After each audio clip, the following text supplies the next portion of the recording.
আমি সত্যি প্রচন্ড অভিভূত। হঠাৎ করে আমাকে এরকম সম্মান দেওয়ার জন্য, কিন্তু আমি এতটা সম্মান পাওয়ার জন্য উপযুক্ত নই।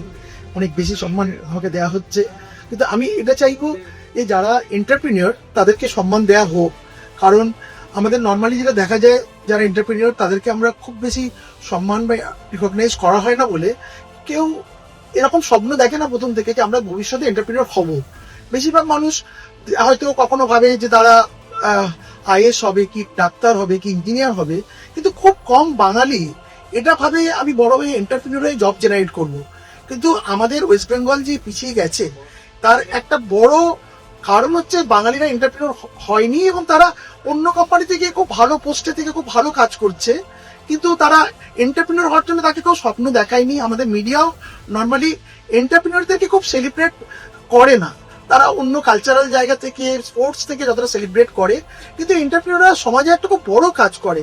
তারা কেউ 10,000 লোকের জব জেনারেশন করেছে, কেউ 1 লাখ লোক, কেউ 5 লাখ লোকের জব জেনারেশন করেছে, এবং তার জন্যই কিন্তু একটা দেশ এগিয়ে চলছে। তো আমার মনে হয় সবসময় সবচেয়ে বেশি ইম্পর্টেন্ট যে কোনো একটা কান্ট্রিকে যদি প্যারাডিম শিফট হতে হয় তাহলে হচ্ছে রিসার্চ, আর&ডি হচ্ছে এমন একটা জায়গা যে খালি একটা মানুষ এর এমন একটা আবিষ্কার হতে পারে যেটা হয়তো $5 ট্রিলিয়ন, $8 ট্রিলিয়ন, মানে ইন্ডিয়ার ইকোনমির থেকেও বড় হতে পারে। আমেরিকা এই মুহূর্তে 7টা কোম্পানি এরকম আছে যে 7টা কোম্পানি ভ্যালুয়েশন ইন্ডিয়ার আইদার জিডিপির কাছাকাছি বা জিডিপির থেকেও বেশি। যেমন এনভিডিয়া মাত্র 20-25 বছরে, বা অ্যামাজন বা মাইক্রোসফট বা গুগল, এদের প্রত্যেকেরই এখন জিডিপি $4 ট্রিলিয়ন, $5 ট্রিলিয়ন, $6 ট্রিলিয়ন কাছাকাছি চলে গেছে। ইন্ডিয়ার 140 কোটি মানুষ টোটাল যা ইনকাম করে, একটা খালি মানুষের কনসেপ্টের দাম হচ্ছে $5 ট্রিলিয়ন। তো ইন্ডিয়াতে কিন্তু এরকম প্রচুর সায়েন্টিস্ট আছে, কিন্তু আমরা সায়েন্সে বা আর&ডিতে অত ইনভেস্ট করি না। চায়না 50 লক্ষ কোটি টাকা খরচ করা হচ্ছে আর&ডির জন্য, ইন্ডিয়াতে মাত্র 1 লক্ষ কোটি টাকা খরচ করা হয় আর&ডির জন্য।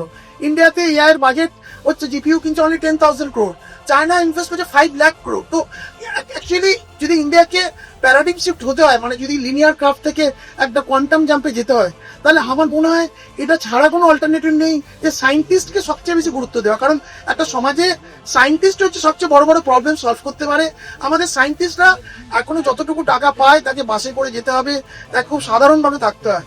অথচ দেখা যাচ্ছে যারা মার্কেটিং এ আছে তারা সবচেয়ে বেশি মানে হাইস্ট স্যালারি পাচ্ছে। একটা পিরামিডে সবচেয়ে ইম্পর্টেন্ট যারা আছে তাকে যদি আমরা সবচেয়ে বেশি নেগলেক্ট করি, তাহলে ভালো মানুষরা বাধ্য হয়ে, যা রিসার্চ করার ইচ্ছা ছিল, ক্ষমতা ছিল, তারা বাধ্য হয়ে চলে যাচ্ছে মার্কেটিং এ। এবং দেখা যাচ্ছে অনেক ক্ষেত্রেই ইন্ডিয়া এই জন্য রিসার্চ করে নতুন নতুন ফার্মা মলিকিউল বা এগুলো করতে পারছে না, এবং ফার্মা কোম্পানিও হয়তো সেরকম ইনভেস্ট করছে না আর&ডিতে সায়েন্টিস্টদেরকে সবচেয়ে বেশি মানে সাপোর্ট দেওয়ার জন্য। অ্যান্ড ইন্ডিয়ান গভর্নমেন্টে যদি যখনই আর&ডিতে সাপোর্ট দেবে এবং সায়েন্টিস্টরা এগিয়ে আসবে এবং নতুন নতুন প্রোডাক্ট তৈরি করবে, তখন কিন্তু ইন্ডিয়া খুব তাড়াতাড়ি চায়না বা ইউএস বা ইউরোপের অন্য কান্ট্রিগুলোকে অনেকটা স্পিডে এগোতে পারবে। ইন্ডিয়াতে কিন্তু ট্যালেন্ট আছে। ইন্ডিয়াতে আইআইটিতে যারা ভর্তি হচ্ছে, ওয়ার্ল্ডের সবচেয়ে টাফেস্ট এক্সাম ওটাকেই বলা হয়।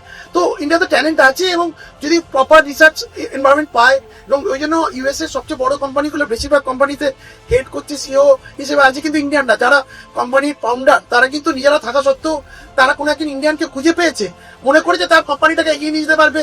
তো মাইক্রোসফট বা গুগল দুটোতেই সত্য নাদেলা বা সুন্দর পিচাই, এরকম প্রায় প্রত্যেকটা বড় কোম্পানিতে ইন্ডিয়ানরাই লিড করছে। তো এখানেও যদি সেরকম এনভায়রনমেন্ট দেওয়া হয়, এখন একটা ভালো হয়েছে গ্লোবাল ক্যাপাবিলিটি সেন্টারগুলো ইন্ডিয়াতে প্রথমে ইনিশিয়ালি এসেছিল তাদের ব্যাক অফিস সাপোর্ট করার জন্য, যাতে কিন্তু ওরা এখানে ইন্ডিয়া এসে দেখছে ইন্ডিয়াতে সবচেয়ে ভালো ভালো ছেলেদেরকে অনেক অল্প স্যালারি দিয়ে, 18 লাখ 20 লাখ টাকা স্যালারি দিয়ে আর&ডিতে কাজে লাগালে যে আউটপুট আসছে, আমেরিকায় ওই ছেলেগুলিকে হয়তো 1.5 কোটি টাকা মাইনে দিতে হতো। তো ইন্ডিয়াতে ব্যাঙ্গালোর এবং হায়দ্রাবাদের লাস্ট 4-5 ইয়ার্সে প্রায় 1400 গ্লোবাল ক্যাপাবিলিটি সেন্টার এসছে। এবং ইন্ডিয়া এই একটা সিলভার লাইন যে ইন্ডিয়াতেও কিন্তু প্রপার আর&ডির কাজ শুরু হয়েছে। তো আমার মনে হয় ওয়েস্ট বেঙ্গলেও যারা এন্টারপ্রিনিয়র হিসেবে বাঙালি এবং নন বেঙ্গলি যারা সাপোর্ট করছেন, আমার মনে হয় তারা সবচেয়ে বেশি প্রণম্য, কারণ তারাই কিন্তু বেঙ্গলকে বাঁচিয়ে রাখতে বা বেঙ্গলে সব ইয়ং জেনারেশন যাতে ব্যাঙ্গালোর হায়দ্রাবাদ না যায় তারা হেল্প করছেন। ওই জন্য আমি এখানে যারা আছেন এন্টারপ্রিনিয়র তাদেরকে রিকোয়েস্ট করবো যে তারা বেঙ্গলে আরো বেশি করে ইনভেস্ট করুন, যাতে বেঙ্গলের ছেলেরা বেঙ্গলেই থাকে, তারা যেন বৃদ্ধ বাবা মাকে ছেড়ে তারা যেন সবাই অন্য রাজ্যে যেতে বাধ্য না হয়। তো আমার কাছে এটা সবচেয়ে ইম্পর্টেন্ট যে সায়েন্টিস্টের পরেই এন্টারপ্রিনিয়রাই পারে যে সমাজে একটা সুস্থ ব্যবস্থা গড়ে তুলতে, যেখানে তারা বাবা মার কাছে থেকে বিদেশে না গিয়ে এই রাজ্যে বা এই দেশের উন্নতি করতে পারে। তো লাইফের যেমন একটা প্যাশন থাকে, তেমন একটা পারপাসও থাকা উচিত যে আমরা রাজ্যটাকে বা দেশটাকে গড়বো, যেন এখানকার সবাই যারা আন্ডার প্রিভিলেজ ছোটবেলায় ভালো এডুকেশনের সুযোগ পায়নি, তারাও যেন টেকনোলজিটা সেই অবধি পৌঁছায়। এইমাত্র অর্কদা যে কথাটা বলছিল যে টেকনোলজির জন্য অনেক ভয় পাচ্ছে, চাকরি চলে যাবে, এটা সত্যি। এর টিসিএস বা ইনফোসিস বা যারা সিটিএস এবং আমাদের উইপ্রো, এরা আগে যেমন 6 লাখ 8 লাখের কোম্পানি করতে, এরকম কোম্পানি আর থাকবে না। কারণ 6 লাখ লোক আর লাগবে না, হয়তো 10,000 লোক নিয়ে বাকি 6 লক্ষ এজেন্ট নিয়ে এরা কাজ করে নিতে পারবে। তো বেশিরভাগ কোম্পানি এখন সাইজ ছোট হবে, কিন্তু কাজ প্রচুর বাড়বে। বাড়বে কোথায়? এই গ্রাম অব্দি টেকনোলজি পৌঁছে যাবে। একজন চাষির ছেলেও যে এডুকেশন পাবে, সবচেয়ে বড় লোক আম্বানির নাতিও সেই এডুকেশন পেতে পারে। কারণ এখন প্রত্যেকে পড়াবে একজন এআই টিচার। একজন এআই টিচার তাকে পার্সোনালাইজ কোচিং দেবে এবং তাকে তার মতো করেই কোচিং দেবে। এবং যেমন ফিজিক্সওয়ালা এখন একজন রাজমিস্ত্রি বা একজন চাষির ছেলেকেও ইকুয়াল অ্যাডভান্টেজে ফেলে দিয়েছে, যে তারাও এখন আইআইটি পাচ্ছে, 400, 200, 250 র্যাঙ্ক করছে। এবং তার কারণ মাত্র ইন্ডিয়াতে ডেটা হচ্ছে সবচেয়ে সস্তা, মানে 1 GB ডাটা মাত্র 10 টাকায় পাওয়া যায়। এবং ফিজিক্সওয়ালা খুব কম টাকায় 6,000 টাকায় সবচেয়ে ভালো এডুকেশন দিচ্ছে। তার জন্য আগে যেখানে একজন চাষির ছেলে গ্রামে থেকে ভাবতেও পারতো না আমি আইআইটি দেবো, এখন তারা ভাবতে পারছে এবং অনেকেই আইআইটি দিচ্ছে এবং আইআইটি পাচ্ছে।